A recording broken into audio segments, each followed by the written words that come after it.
The chapel smelled of roses and rain-soaked earth. Sunlight streamed through stained glass windows, painting Emily's white dress in shades of amber and violet. She stood at the altar, fingers intertwined with Nathan's, her heart so full it hurt. Father Samuel's voice echoed through the sacred space. "If anyone objects to this union, speak now or forever. Hold your peace." Silence. Emily exhaled, squeezing Nathan's hand. Then the chapel doors exploded open. A woman stood in the doorway, drenched from the storm outside, her dark hair plastered to her face. Her chest heaved with each breath. Every head turned. Every whisper died. "Stop this wedding." Her voice cut through the air like broken glass. Nathan's hand went rigid in Emily's grip. His face drained of color. "Nathan," the woman said, stepping forward, water dripping from her coat onto the stone floor. Tell them who I am." Emily's stomach dropped. She looked at Nathan, searching his face for confusion, for denial, for anything that made sense. But what she saw was recognition. "In fear, Nathan?" Emily whispered. The woman reached the altar, her eyes blazing with something between fury and desperation. She pulled a folded paper from her coat and thrust it toward Father Samuel. "My name is Claire Morrison," her voice cracked, "and I'm his wife." The chapel erupted in gasps and murmurs. Emily stepped back, her bouquet falling from numb fingers. White petals scattered across the floor like snow. Nathan finally spoke, his voice barely audible. "Claire, please." "Not here? Not here?" Claire's laugh was hollow. "You were going to marry her, Nathan. What was I supposed to do?" Emily's vision blurred. "What is she talking about?" Nathan turned to her, his eyes desperate, pleading. "Emily, I can explain." "Then explain." Emily's voice rose, sharp and breaking. Father Samuel unfolded the paper with trembling hands. His face went pale as he read. A marriage certificate. Dated 2 years ago, Nathan Morrison and Claire Morrison. Emily backed away, shaking her head. No, this isn't real." "It's real," Claire said quietly, her anger dissolving into exhaustion. "We never divorced, Nathan. You just disappeared." The weight of those words settled over the chapel like a shroud. Emily looked at the man she thought she knew, the man she'd planned a life with, and saw a stranger. "Emily, wait." Nathan reached for her. She jerked away. "Don't touch me." Father Samuel cleared his throat, his voice thick with discomfort. "This ceremony cannot continue. Not until this matter is resolved." Emily ran. Her heels clattered against stone as she fled down the aisle, past shocked faces, past her mother's tears, past everything she thought was true. She burst through the chapel doors into the rain. Behind her, she heard Nathan call her name, but she didn't stop. Emily sat in her childhood bedroom, still wearing her wedding dress. Rain hammered against the window. Mascara streaks stained her cheeks. She stared at her phone, watching it light up with Nathan's calls. Each time, she let it ring. A knock at the door. "Go away, Mom. It's not your mother," Claire's voice. Emily's blood turned cold. "How did you find me?" "You're maid of honor. She thought we should talk." Emily laughed bitterly. "What could you possibly say to me?" Silence. "Then I know what you're feeling." Emily stood and yanked open the door. Claire stood there, changed into dry clothes, her face drawn and tired. Up close, she looked older than Emily expected. Worn down. "You don't know anything about me," Emily said. "I know he lied to you." Claire's voice was soft. "Just like he lied to me." Emily wanted to slam the door, but something in Claire's eyes stopped her. Pain. Real, raw pain that mirrored her own. "Why are you here?" "Because you deserve the truth," Claire said. "And because I need your help." Emily stepped aside. Claire entered, her gaze sweeping over the room with its remnants of Emily's life. Childhood photos. College diploma. A future torn to shreds. They sat on opposite ends of the bed, the wedding dress sprawled between them like a ghost. 3 years ago, I met Nathan at a hospital," Claire began. "I was a nurse. He was visiting his mother. She was dying." She paused, her hands twisting in her lap. "He was broken, lost. I thought I could help him. Nathan had told her his mother died before they met. We got married 6 months later, Claire continued. Too fast, everyone said. But he was different then. Gentle, present. Her voice hardened. Then his mother passed, and he inherited everything. The house. The money. And he changed. Changed how? He became distant. Secretive. Gone for days at a time. Claire's eyes glistened. I thought he was having an affair. I hired a private investigator. Emily's stomach twisted. What did you find? Claire pulled out her phone and handed it to Emily. On the screen was a photo of Nathan with another woman. Not Emily. Someone else entirely. Her name was Sarah, Claire whispered. She thought she was engaged to him too. The room tilted. Emily gripped the phone, staring at the image. Nathan's smile. The same smile he'd given her 1,000 times? There were others, Claire said. At least for women we know of. Different cities. Different names. He's been running this con for years. Emily's hand shook. Con? He marries wealthy women or women with assets? Gets access to their accounts. Then disappears before the marriage is legally finalized. Claire's voice cracked. I was the only one he actually married legally.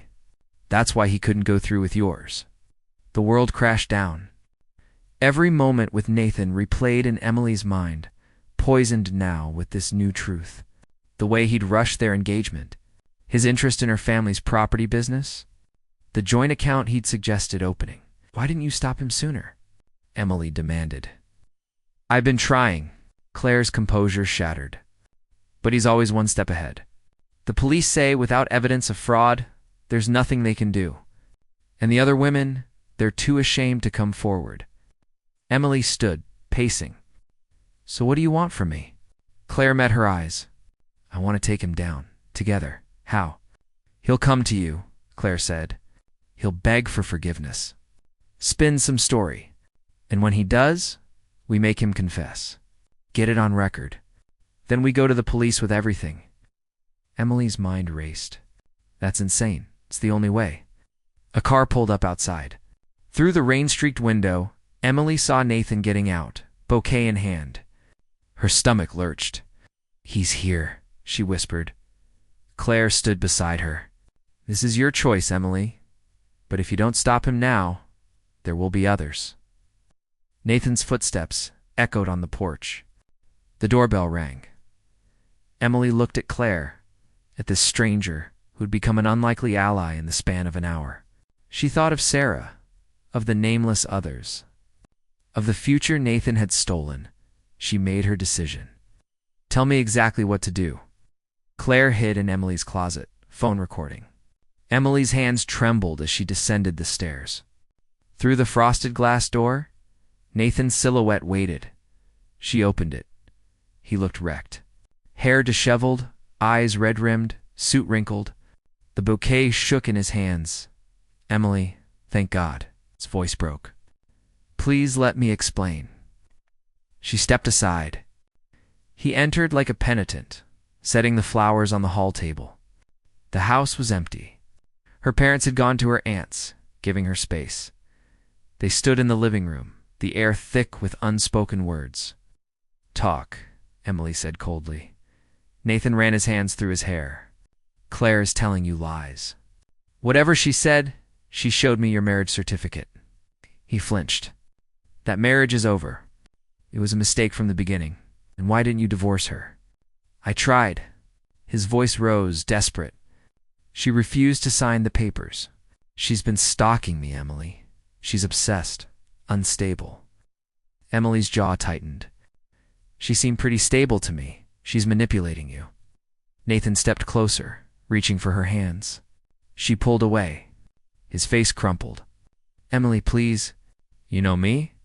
You know what we have is real? Do I? Her voice was ice. Tell me about Sarah. The color drained from his face. Who? Sarah. The woman from Portland. Emily watched him carefully. The one who thought she was engaged to you too? Nathan's mouth opened and closed.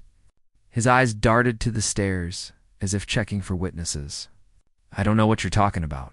Stop lying. Emily's control snapped. I saw the photos, Nathan.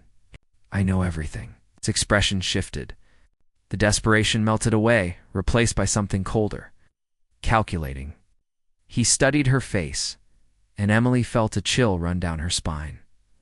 How much did she tell you? His voice was different now, flat. Emily's heart pounded. Enough. Nathan nodded slowly, his jaw working.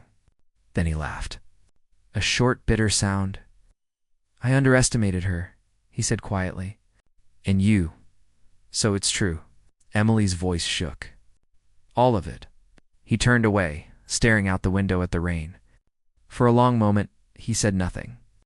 When he spoke again, his voice was almost tender. You want to know the worst part? He looked back at her.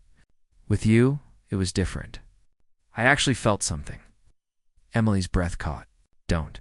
I'm serious. He stepped closer, and this time she didn't back away. The others were easy. But you, Emily, you made me want to be the person I was pretending to be. Tears burned her eyes. If that's true, then why? Because I don't know how to be that person. His voice cracked. I tried with Claire. I really did. But my mother's medical bills destroyed me. I was drowning in debt, and when she died, there was nothing left. I became someone I don't recognize, so you decided to destroy other people instead. Emily's voice hardened. How many, Nathan? How many women? He shook his head. It doesn't matter. It matters to me. 7. The word hung in the air like a death sentence. You would have been the 8th.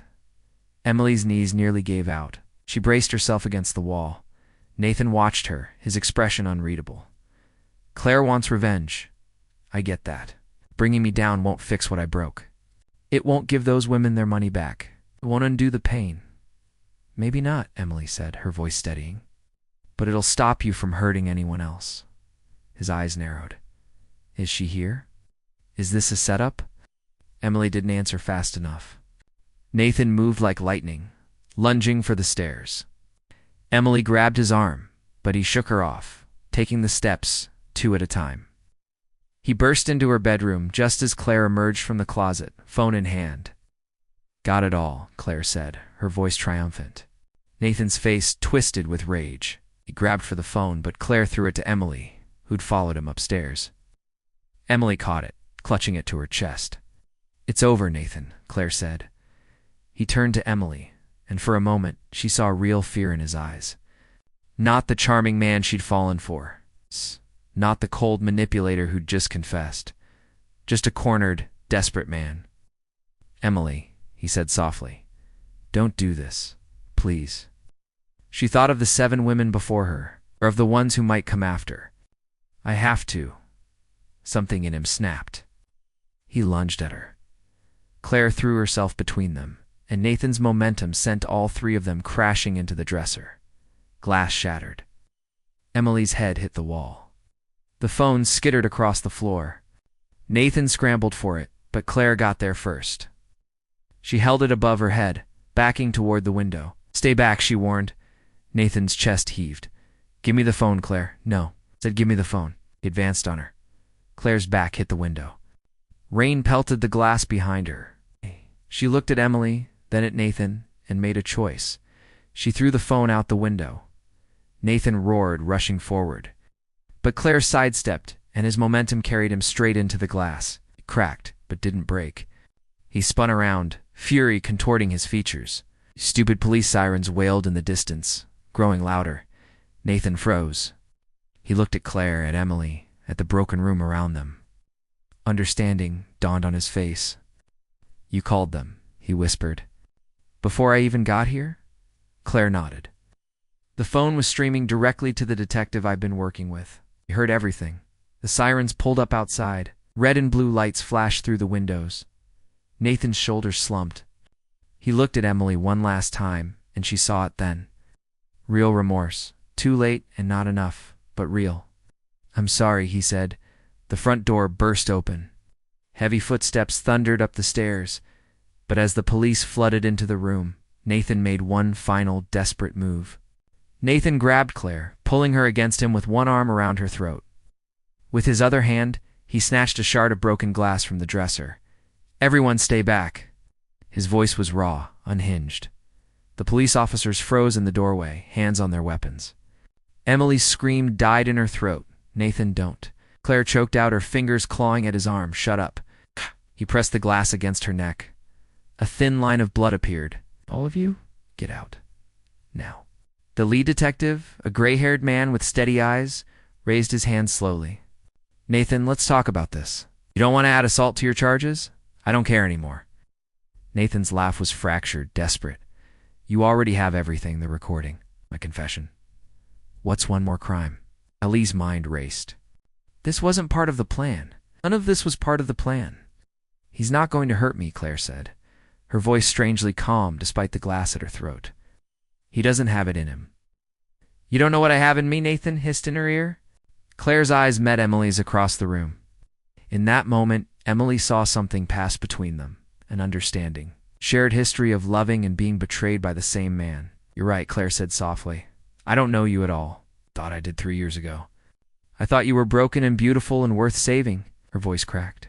"But you were already gone, weren't you, even then?" Nathan's grip loosened slightly. "Ah!" "Claire, when did it start, Nathan?" Claire continued, tears streaming down her face.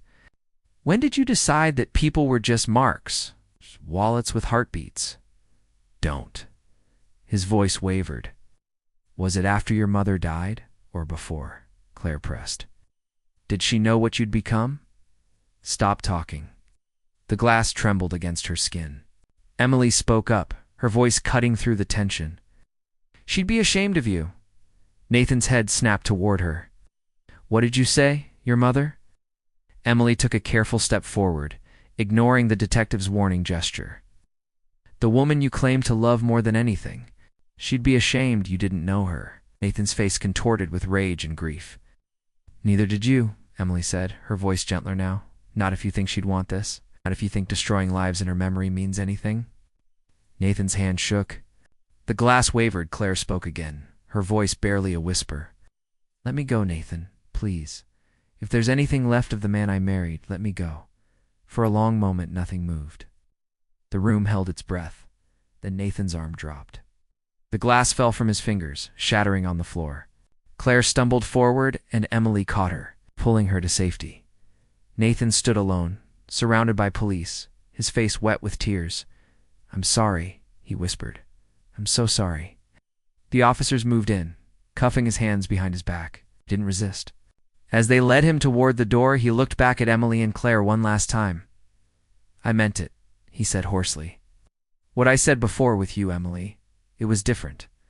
Emily held Claire close, both of them shaking, but not different enough. Nathan nodded, a broken gesture of acceptance.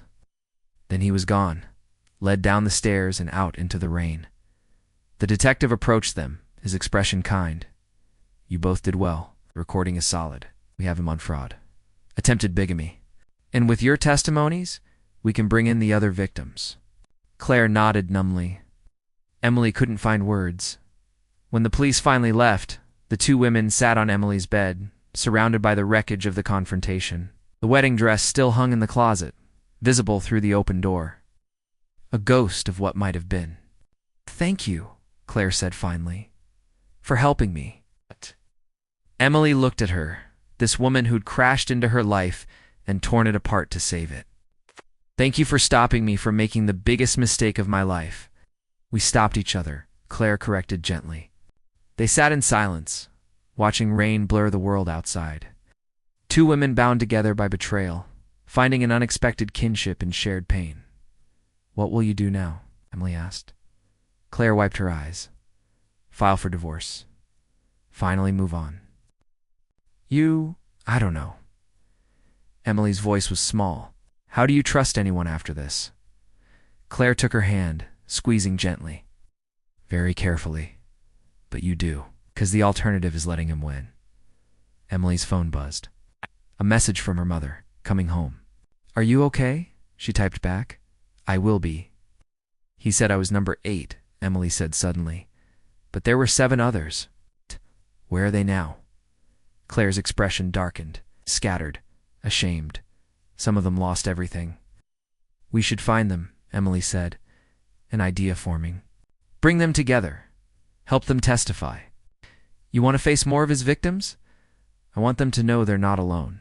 Emily's voice strengthened. I want them to know it wasn't their fault, that he was the monster, not them. Claire studied her, something like respect dawning in her eyes. You're stronger than I gave you credit for. So are you. Exchanged a look, a moment of recognition and solidarity. But Emily's phone buzzed again. This time an unknown number. The message made her blood run cold. You think you've won? He's not the only one with secrets. Check Claire's bank account, then ask yourself who's really the victim here. Emily's hands went numb. She looked up at Claire, whose expression had shifted to something unreadable. What is it? Claire asked. Emily showed her the message. Claire's face went pale. Then read, That's not Emily. You have to understand. Understand what? Emily's voice rose. What's in your bank account, Claire? Claire stood, backing away. It's not what you think. N. What is it? Silence stretched between them, heavy with betrayal. Tell me, Emily demanded. Claire's eyes filled with tears. The insurance payout. From Nathan's mother. Emily's stomach dropped. What? Nathan wasn't the only beneficiary, Claire whispered. She left me money too. A lot of it. And I never told him. The room spun. You lied? I protected myself. Claire's voice broke. He was already changing, already becoming someone I didn't recognize. I hid it because I knew he'd take everything if he found out. Emily's mind reeled. All this time. While he was conning other women for money, you had $500,000. Claire finished, shame and defiance warring on her face. And I'm not sorry. I earned it. I took care of his mother when he couldn't handle it.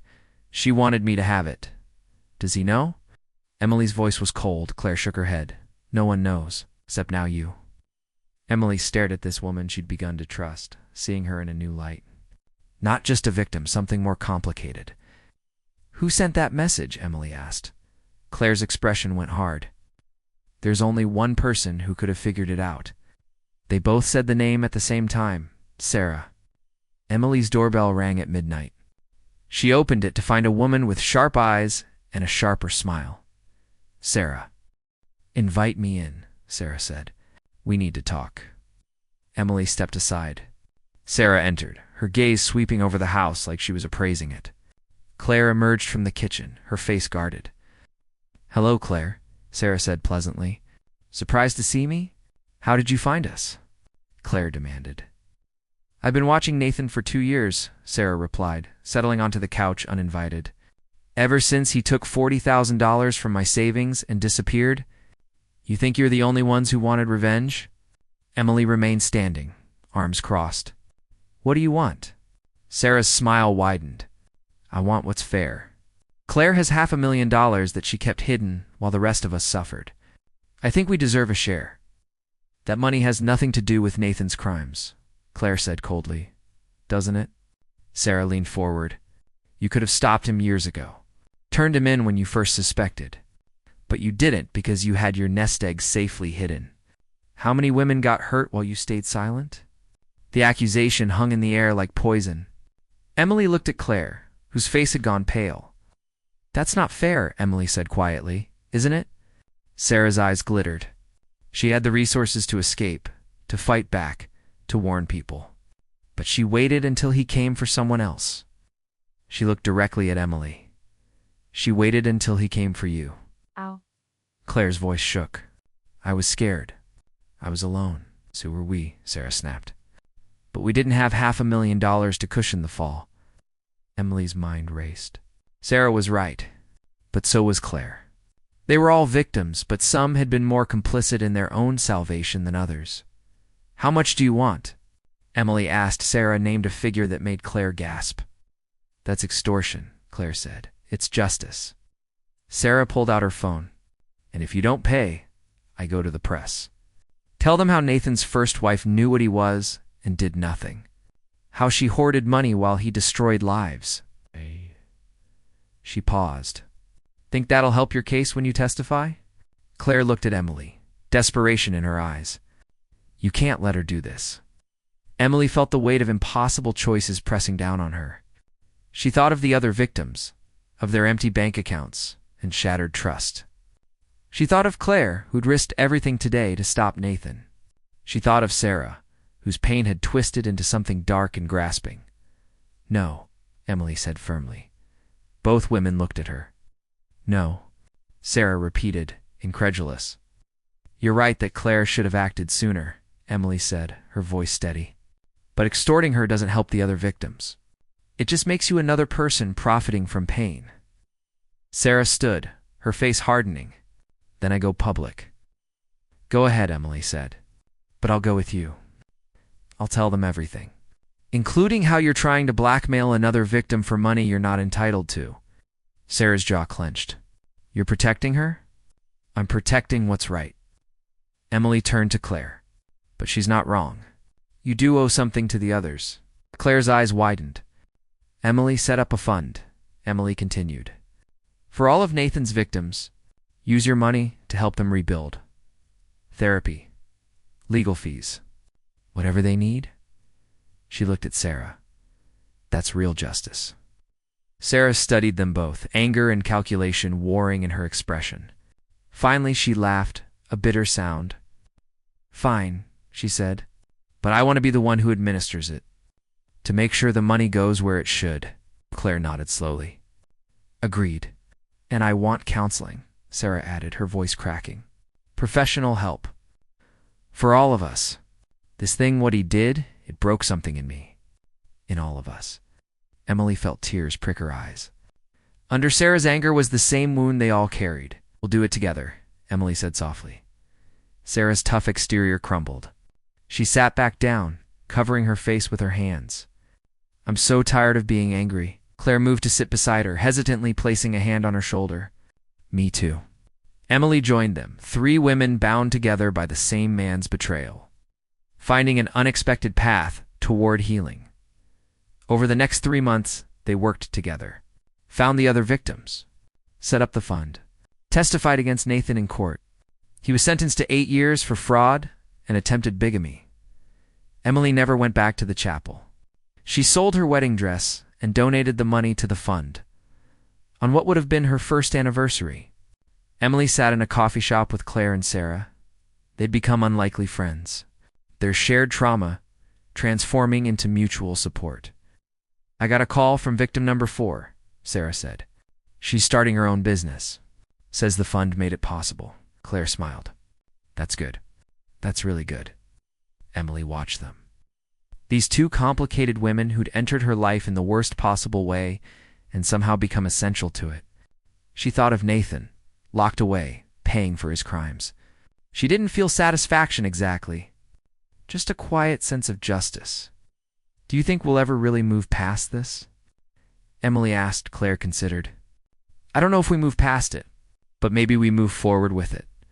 Let it change us into something stronger." Sarah raised her coffee cup. "To being stronger." They clinked cups, a small gesture of solidarity and hope. Emily's phone buzzed. A text from a new number. "Thank you for what you're doing." "He almost got me too. You saved my life." She showed it to the others. Claire squeezed her hand. Sarah smiled through tears. "We saved each other," Emily said. Outside, the sun broke through clouds, painting the street in gold. Emily watched people pass by, each carrying their own invisible wounds, their own secret betrayals. She thought of how easy it would be to close herself off, to never trust again. But then she looked at Claire and Sarah, at the friendship born from ashes, and knew that wasn't the answer. The answer was to keep opening doors, keep taking chances, keep believing in people, despite the risk. To let Nathan's betrayal make her wiser, not harder. 3 months later, Emily stood in front of a room full of women. Some were Nathan's victims. Others had been hurt by different men, different cons. All of them were searching for a way forward. "My name is Emily," she began, her voice clear and strong. "And I almost married a man who'd conned 7 other women before me. This is my story." As she spoke, she saw recognition in their eyes. Pain meeting pain. Survival meeting survival. When she finished, a young woman in the back raised her hand. "How do you learn to trust again?" Emily smiled, thinking of Claire's wisdom very carefully. But you do. Because the alternative is letting them win. The room erupted in applause. These broken, beautiful, resilient women finding strength in shared truth. Later, as Emily walked to her car, she passed the chapel where her wedding should have been. She paused, looking at the place where her old life had died. But standing there, she didn't feel grief. She felt gratitude for Claire's courage, for Sarah's fierce honesty, for the community of survivors they'd built together, for the woman she'd become. Tempered by betrayal but not destroyed by it, Emily turned away from the chapel and walked toward her car. Toward her future, toward whatever came next. She was ready. The end.